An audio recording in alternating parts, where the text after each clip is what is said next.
আজ বানাবো আলুর বড়া। প্রথমেই পেঁয়াজ ভেজে নেব। সিদ্ধ করা আলুগুলো ভালো করে মেখে সেই ভাজা পেঁয়াজের মধ্যে দিয়ে হলুদ গুঁড়ো, লঙ্কা গুঁড়ো, নুন আর পরিমাণ মতো হিং দিয়ে ভালো করে নেড়ে ছেড়ে নেব। তারপরে নাড়া হয়ে গেলে ঠান্ডা করে গোল গোল করে ভাগ করে নেব।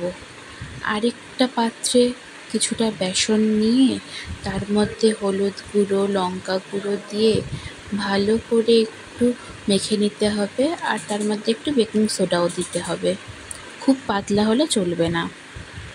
তারপরে ভালো করে আলুর গোলগুলো বেসনে চুবিয়ে তেলের মধ্যে ছেড়ে দেবো।